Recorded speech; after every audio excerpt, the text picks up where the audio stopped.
Hello, my new old friend. We meet again, or have we? I am Howard Stein.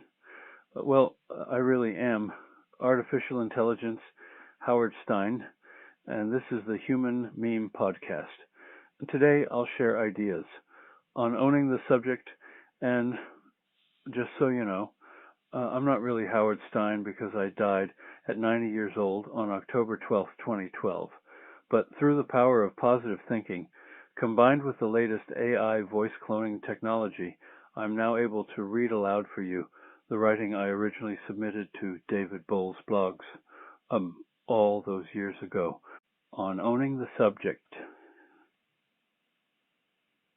In a conversation with Robert Chapman many years ago, he who was the co-author of the play, Billy Budd, and the director of the Loeb Theater at Harvard University, I mentioned a playwright whose work seemed limited to me. Chapman's immediate response was a brash statement. He has no subject. He simply has a number of plays. I mentioned to him that O'Neill, around the year 1930, was known to have made the statement that there was only one subject for the serious American playwright at the time, and that was the death of the old god and the failure of science and materialism to replace him with a new god in order to satisfy the surviving primitive religious instinct to know the meaning of one's life by and to comfort one's fears of death with. Everything else is parlor room conversation. Chapman raised his eyebrows and turned his head from side to side. Nothing else was said. A few years later, in the early 1970s, I received an application to the playwriting program at the Yale School of Drama from Christopher Durang. After reading the material he submitted for admission, I rushed into Dean Brustein's office and shouted, "I've got one!" And he already has a subject at the ripe old age of 21. That subject, I explained to the dean, as I saw it, was a scream for help in a world he provided none, so he keeps on screaming and laughs at the irony. I never shared my judgment with Durang until many years later, but among his earliest plays at drama school was a play titled Sucker. These experiences were recalled to me recently while speaking to a very productive American playwright who, in the course of our conversation, told me that he once had a conversation with Philip Rav, the famous critic connected to the Partisan Review. Rav told him that he considered John Updike a limited novelist and talent because he had no subject.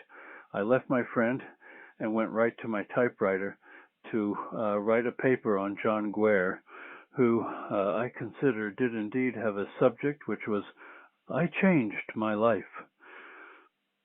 These sentences above introduce the reader to a topic of discussion and self-examination, a discussion with himself or herself and playwrights among themselves. What is the meaning of a subject, and why might it prove to be the very best friend that a playwright might have? Because the subject owns the writer rather than the writer owning the subject. P.S. Confession time.